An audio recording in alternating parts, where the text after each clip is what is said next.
Welcome to the Simplified Marketing Podcast. Straight talking ideas to grow your business. Hello and welcome to the Simplified Marketing Podcast. Don't forget to subscribe on iTunes so you get regular updates with all the episodes. And of course, please leave us a review on iTunes so that we can spread the word and more people can find out more about us. And don't forget to visit the website as well for lots more accompanying information and the downloads. The URL is handily located on the screen right now. Now, my name is John Lawley. I'm your web wizard. And I'm Georgia. I'm your design and brand guardian. I'm Andrew Black and I help tradespeople get off the tools. We've got a very special show for you today. It's a bit more long form, but we're starting to speak to different business owners and how they've made it. Now, this particular episode, me and Andrew spoke to a guy called Gary Withers. Now, Gary Withers has been in business for quite some time.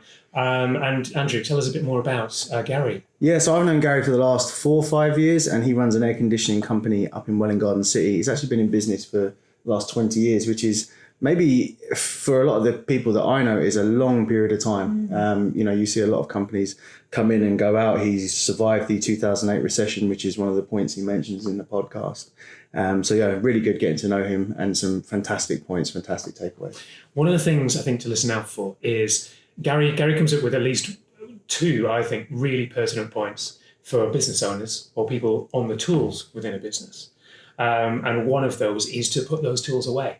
Yeah, it was almost the physical act of kind of not going to work with your tools or giving them away or letting go of that aspect of who he was in order to be able to become that business owner. And that sort of physical act, that change of physiology, that mindset shift that he had, ultimately led to him getting off the tools within 2 years of being a tradesperson and turning his business. Now, I believe they turn 3 or 4 million a year. So that was huge, absolutely huge. And that obviously came from a mentor that he had for a period of time. Well, that's so important to do because while you're on the tools, you can't be focusing on other areas of your business like your marketing and brand, what's going on behind the scenes and giving you the sight and time to be able to grow the business to where it wants to be. And I know that's something all my tradesboy clients are all just so passionate about. They're all trying to get off the tools, but without putting everything else in place, they can't do that yet. So it'd be interesting to see what Gary has to say. Yeah, I think there's almost this waiting and wanting. You know, there's a lot of tradespeople, there's a lot of business people that kind of feel that everything's got to be perfect before they can then hand their tools down. And I know Gary specifically mentioned that being worried that his team wouldn't be able to look after his customers as well as he could. And that was a key point, so it's definitely one to look out for. Great stuff. Okay, then. So let's dive right in with Gary. So we are here today with Gary Withers. Gary from AAC. Welcome. Gary Withers. That's it. Gary got it right? And John Lawley, if you don't know John Lawley. So Gary, just to go straight into it, just tell us a little bit how it all began with you. How did your AAC journey start? Good heavens. Straight in at the deep end. Yeah, absolutely. It was quite a bizarre start, actually. A friend of mine who had inherited some money wanted to go to the franchise show. I basically took a day out of my estate agency to Skype off for the day just to keep him company. And we went to the franchise show at the NEC and we wandered around. We looked at lots of franchises. They all seemed grossly overpriced and quite ridiculous, most of them. And then we stumbled upon a northern chap called Greg Langley, who had a life-size cutout of himself holding a banner like this saying, "I earned £114,000 in my first year." And that was a good draw onto the stand. So we both gone onto the stand and had a chat with him, and he talked to us about air conditioning and how it worked and so on and so on. And I actually, there was a trigger. And I enjoyed looking at the product, enjoyed listening to him. Cut a long story short, I bought the franchise. And my friend who went up there to buy a franchise, he didn't buy anything. So anyway, So you got sold to, is what happened. Sounds like it. So I came home. This was a dark, cold night in October. Right. We didn't have a lot of money. And I came home and I said to the wife, I've bought an air conditioning franchise. And she's thinking, oh, good. That's just what we need in England. That would be absolutely marvellous. So, and everybody around me, my family and everybody else said they thought it was a ridiculous idea. And anyway, I did a little bit of research. I actually knew someone who had a cousin who worked for a large London air conditioning company. And they let me go and work in there for a week, just so I could get a little feel for it, what it was like and so on. And I enjoyed it. So I pursued it and I did complete the purchase of the franchise. And then we traded as a franchise for a year. We had fairly basic training, 4 weeks in a classroom.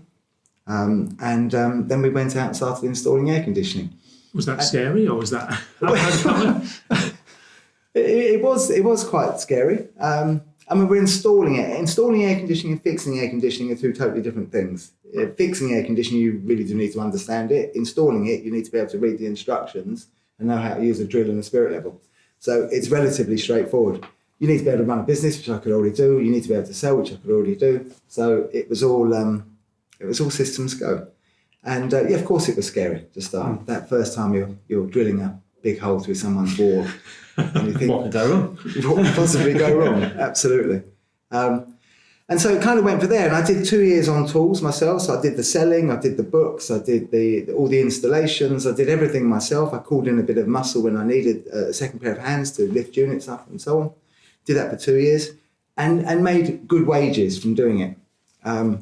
After 2 years, I started to think, how can I make this bigger? I was getting a little bit grumpy that I was working flat out and things were quite good, but how does it get better? And Hillary arranged, we've got a friend of ours who, can I mention his name? Yeah, of course. Yeah. It was a guy called Darryl Foster who owned Addison Lee Taxis. Right. And Hillary was friends with his wife and we had dinner with them. She arranged it all. And Darryl said, how's it going? So I said, been a bit grumpy. And he said to me, you need to take your toolbox, either throw it away, give it away, but don't ever take your toolbox out again. He said, because if I drove one of my taxis, I wouldn't have 700 taxis today. I put my argument in there that other people, installers, wouldn't do it as well as I do it. And he said, they won't ever do it as well as you do. They won't ever treat your customers as well as you treat your customers. He said, but if they treat them 90% as well as you do, he said, that is actually good enough to run and grow a business. And literally within 2 weeks, I'd employed my first people. And it started from there. And I did get rid of my toolbox. And I listened to Darryl, and I've always thanked him for that bit of information, bit of advice. And then it kind of grew from there. So I went out selling. I put the lady in the office, who's still with me today. Got the first pair of engineers in the van, then got the second pair of engineers in the van, then the third pair of engineers in the van, and then someone else to help me sell it and project manage it. Kind of 20 years later, we're here. It was not stratospheric growth, but it's a steady growth, fairly solid company, and still good fun. But how important was that dinner? How important was that bit of advice in hindsight? Oh, enormously. Yeah. And I've given the same advice to other people as well. Yeah. Other people who have come to me and said, how do I grow my business? And you can see they're doing exactly what I was doing. Yeah. And they say the same things about the customers, but no one will look after my customers like I do. And it's true. Your staff will not look after your customers and show them the love, because I do love my customers, the way that the owner does. Yeah. Do you find that with a prevalent problem with different tradespeople, different trades group that may be stuck with that old style mindset? I mean, the advice that you've given to them, do you often see them months later? Have they taken your advice, or are they still very much stuck? Still very much stuck. Yeah, so it's a really big transition to going out there every day with your tools, and you're it's tangible what you're doing. You're fitting something to the wall, and somebody's paying you. You're earning money by going and doing that, and to stop doing that and then becoming an overhead is a huge, huge transition. So is that the mindset then? So is that you're out in the field, you're creating something versus directing other people? And are people scared of doing that? Is that what you think that? Yeah, no, people are. They can't. It's such a big step, especially if you've got a mortgage, you've got dependents. Yeah, it's a risk. I suppose it's always one of those risks if you've got a technical skill, which obviously you had from the installation. It all goes terribly wrong tomorrow. You can pick your tools up and go back to where it all began. Absolutely. Absolutely. The first time I went self-employed, I had a habit of getting sacked from every job I've ever had. Something you seem a little bit proud of, actually. Even when I worked for my parents, who had a small chain of care homes, nursing homes and things, and it was just never for me working for somebody else. It was in a previous relationship, so we're going back to early 90s, and I got sacked again, and I was living with my girlfriend, and it was like, oh, come on, I've been sacked again, and just not very good at taking instructions. And I said, I want to do this. This was in a lettings business, residential lettings. And I think it must have been, was it 89 or 90? So we'd had the 1988 Housing Act, which had made short hold tenancies, created all of that. And also, all of a sudden, the residential letting market was booming. And I thought, I want to do that because I was in a estate agency. I was doing that for someone else. I want to do it for myself. And she said, because she was quite a bright girl, and she said, we went through how much money we had in the bank and how much the mortgage was and everything else. And she said, we've got 3 months for you to do this and see if you can make more than you were making working for somebody else. She says, after that, you've got to go and get a job and try and keep it. So we did it. And week 1, I made more than I made in a month working with somebody else. Brilliant. Is that because of the incentive, or is that just you wanted to prove someone wrong? Or prove yourself even? Prove myself, really. And yeah, it seems if you want to earn, if I put my mind to doing something, then I will do it. And you've got to be a little bit risk averse as well. So don't take stupid risks. So it's small risk, and as you said earlier, or one of you just said earlier, 3 months down the line, you've got a skill. Well, I'll just go and get a job. Mm.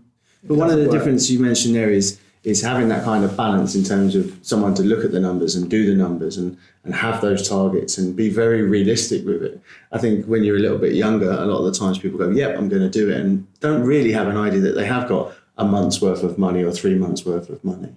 How important are the financials in a business or before you start a new idea? Oh, very. Absolutely. You've got to know, you've got to have a realistic approach to what it's going to cost.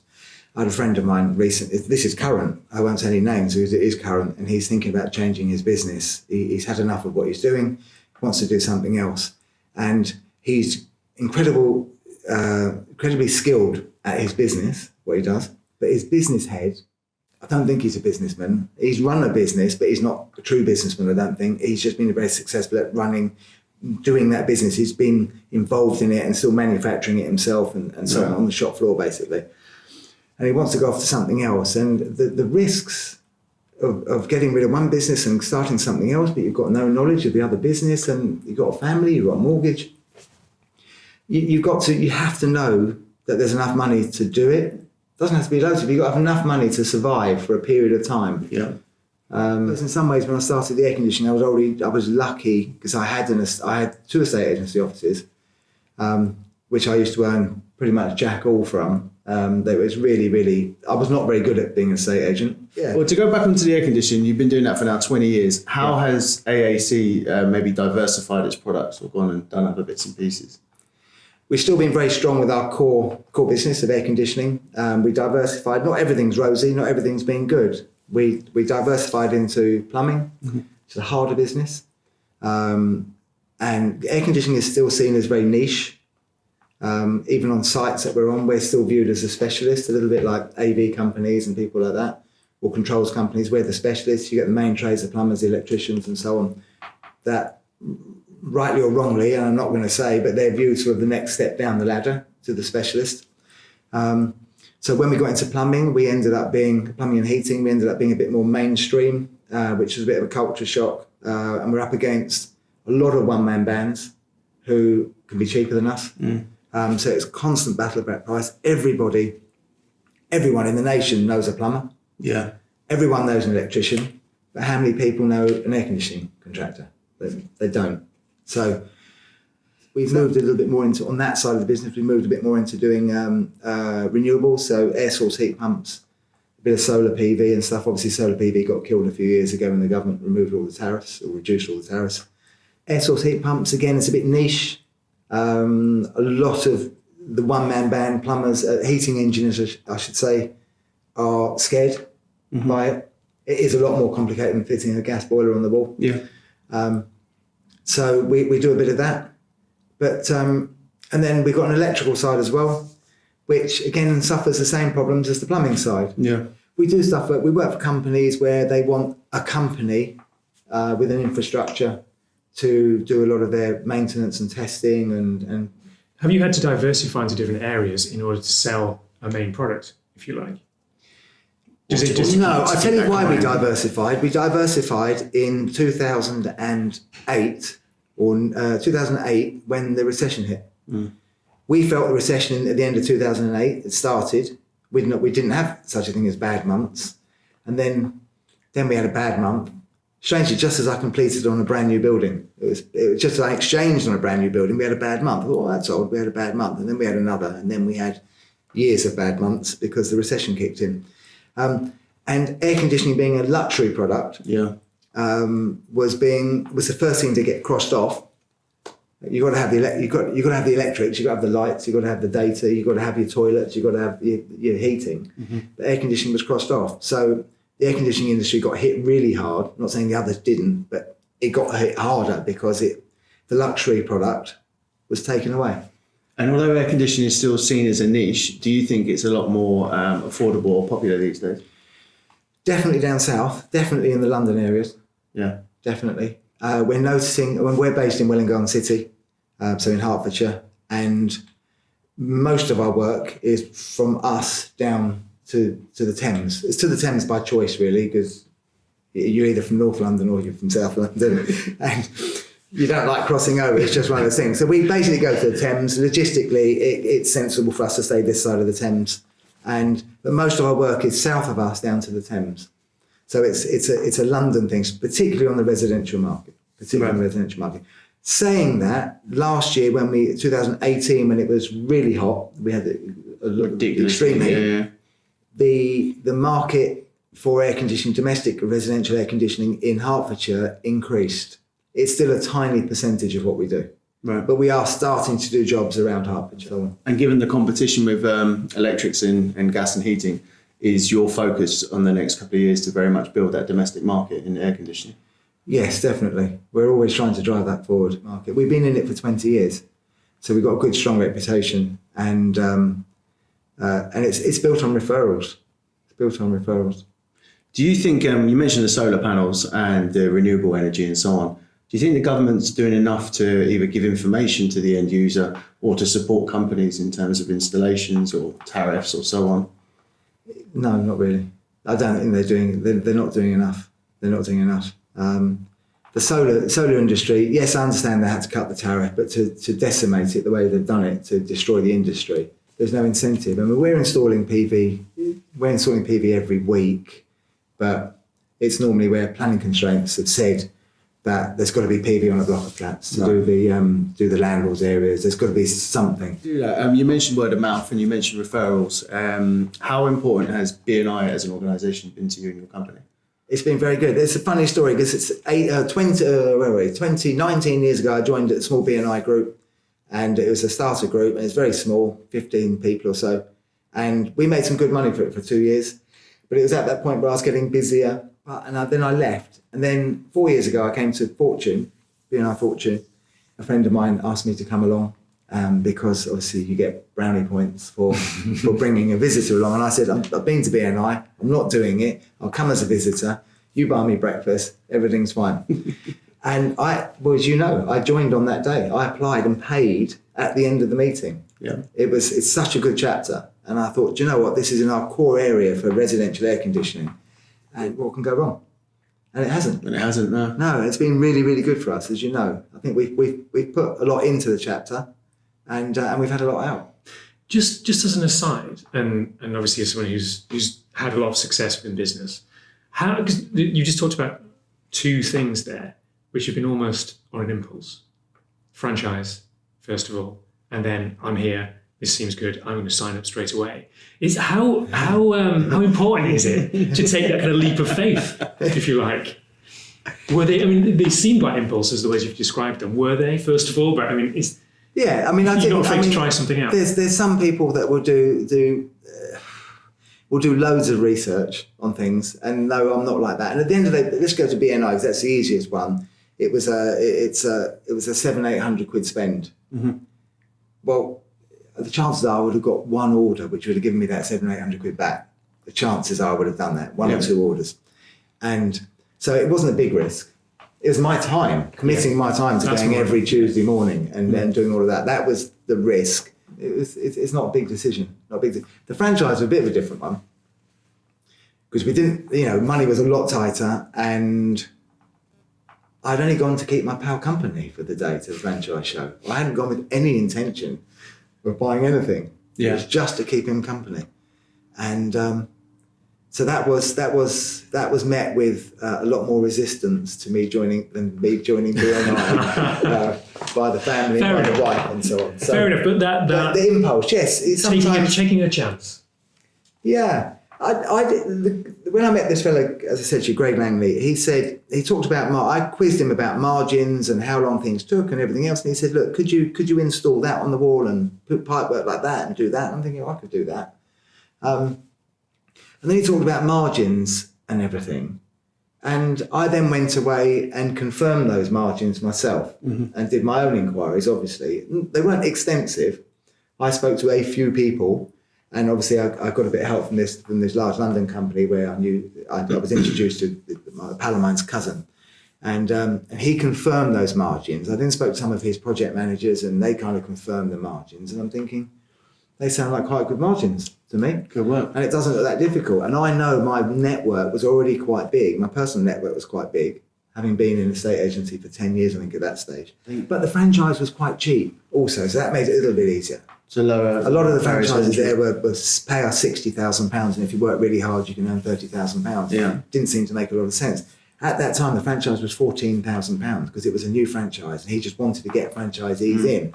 The commission you give them, Right. in other words, royalties. Yeah. They were higher than some of the other companies because the initial capital outlay was lower.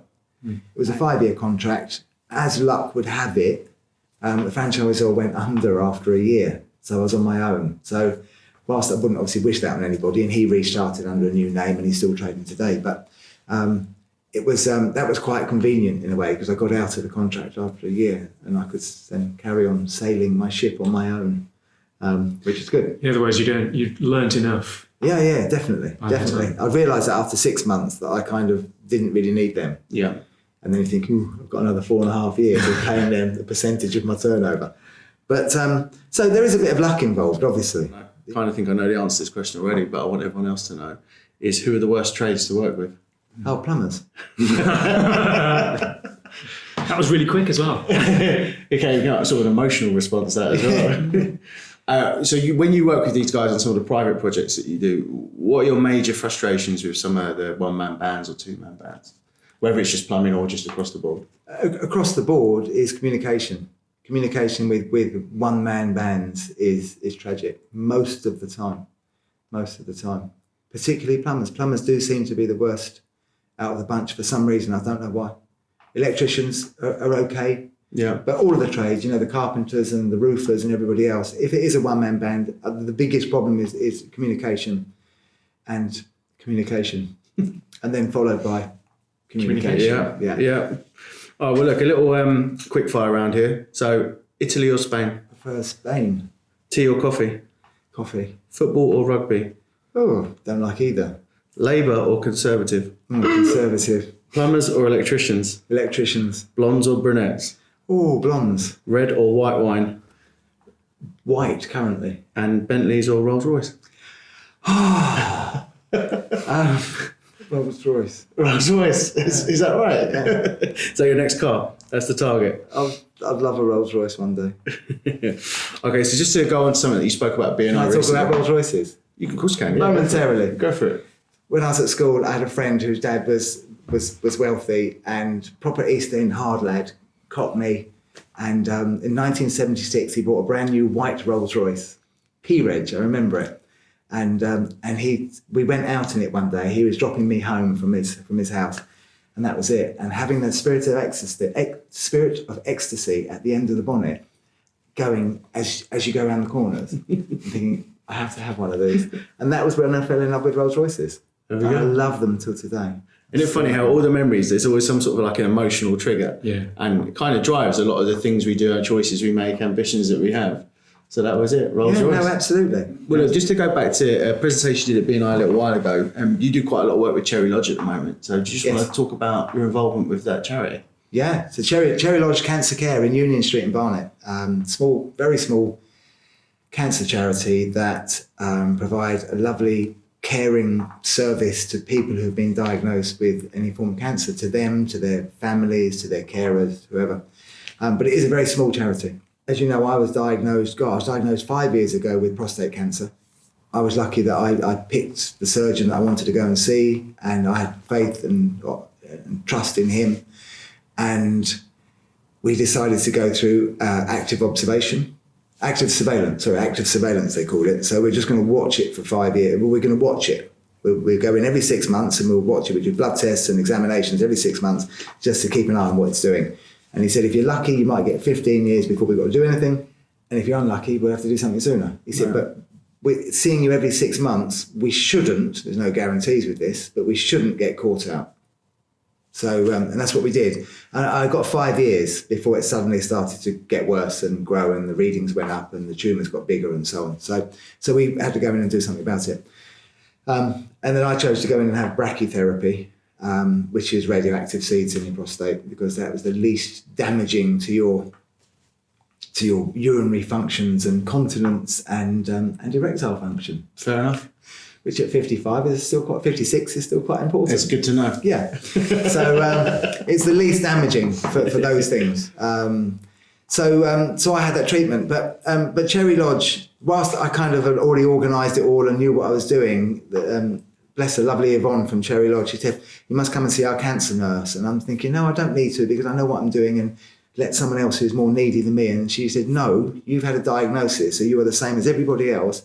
You need to come in and see our cancer nurse, which I did. And I was amazed actually at her broad spectrum of knowledge about, obviously there's so many cancers.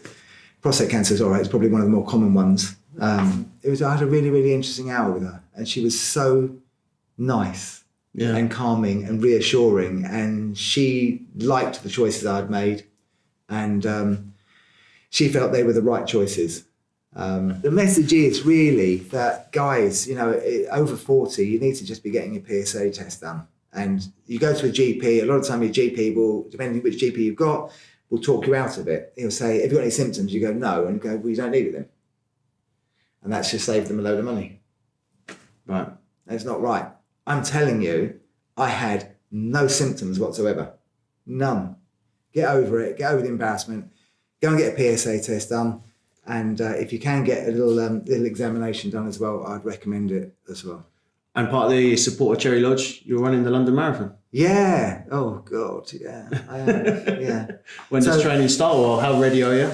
Well, I'm all right. I can run a half marathon, but I've just suffering a little bit of pain at the moment, trying to get rid of that. We're formally starting training beginning of January, and it's a 16-week program, and then it's hard 16 weeks. Right. Hard 16 weeks. To get Christmas out of the way first. Because the thought, I can run a half marathon, that's fine. When you get to the end, you're knackered. Yeah. And then the thought of turning around and running back to the beginning is about as alien as anything could possibly be, because you think, oh, thank God we're at the end. And now I think you've got to run back the same distance. So if people know you or want to support Cherry Lodge Cancer, how can they support you? Oh, that'd be marvellous. So we have a Virgin Money giving page. Yep. And they need a link. Or do they search me? We will have a link. So when this information goes out, when the show goes out, we'll make sure that everybody's got access to the link. But if you can support Gary and support Cherry Lodge Cancer Care, it would be huge, absolutely huge. I think you said something quite pertinent on Tuesday, which was everyone comes up to you, says, do you want a drink? I'll buy you a drink and so on. But where could they put that money? Yeah, no, absolutely. They don't bat an eyelid paying a £5 for a beer. But I'd rather not have the beer or the £3 for the coffee. I'd rather it went into my funds.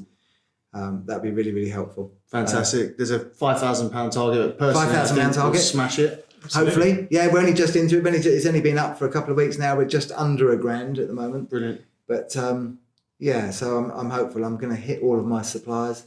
Air conditioning suppliers, plumbing suppliers, electrical suppliers. Yeah, make them. Yeah, let's see how much the plumbing suppliers give. But they won't be on the end of the phone, will they? Communication. So yeah, I've got to nail the whole world, and I've got to nail the whole world for some sponsorship. A little bit of contribution. So, brilliant. All right, guys. So do click the link below and help out Gary. Thanks very much. Thank you very much. Thank you. Okay, so thank you very much to Gary there for inviting us into his home. I love the curtains. That was his actual home, by the way. I know it looked like a studio, it looked like a set, but that was... Anyone want a branded photo shoot? Oh, Gary. So don't forget, we've published the link to Gary's Just Giving page. That's on the page on the website. and we'll give out details again about it later on in the show notes. But there's a lot of thought-provoking things in there from someone like Gary, who's been in business a long time and started out on the tools and built a business of scale. Yeah, and I think the big thing for me that stood out was Gary originally wasn't an actual tradesperson. You know, he came from a sales background. He had that sort of sales and almost marketing mentality to a point. So when he turned his hand to buying that air conditioning franchise and started out, he still sort of had the end in mind in terms of he wanted to sell these units to make money. It didn't become the love of air conditioning or the love of a specific trade. And it's interesting when I speak to different trades, I'm sure you guys are the same, the guys that have fallen straight from school into a trade often find it even more difficult to then put their tools down, move aside and start to build that business that's going to provide for their family. But I think Gary put it really, really well.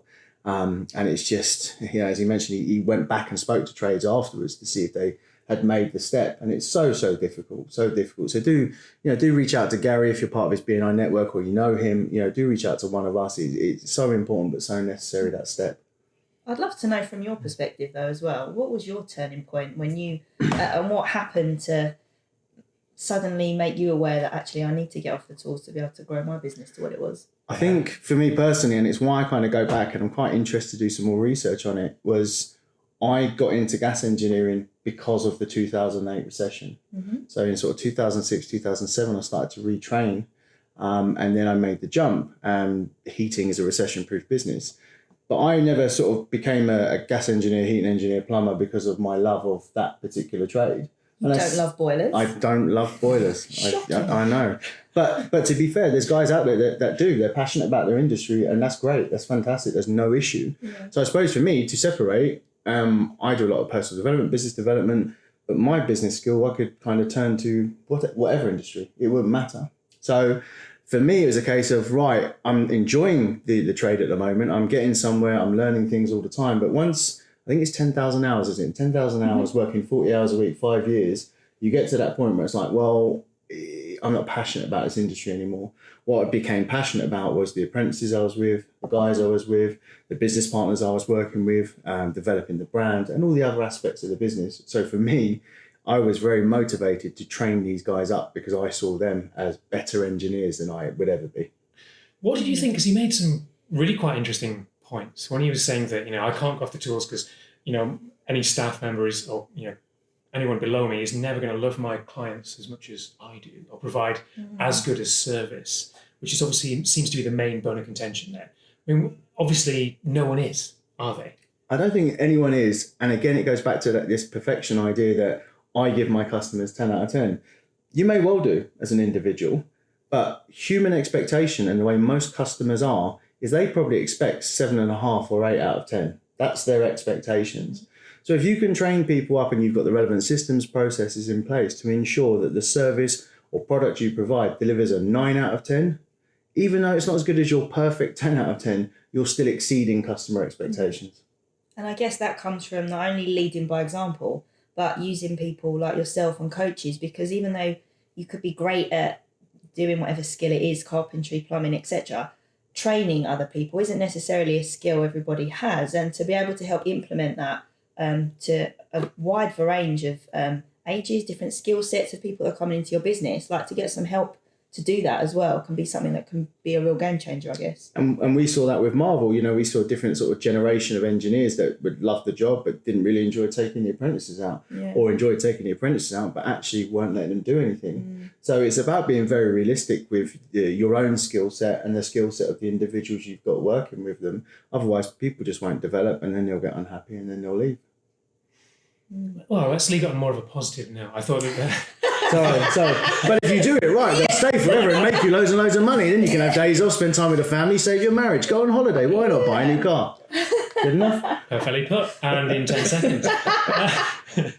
Thank you very much for watching. Don't forget to check out all the show notes at marketingsimplified.co.uk and we'll see, or you can hear us next time. That's all for this time. But don't worry, we'll be back with more soon.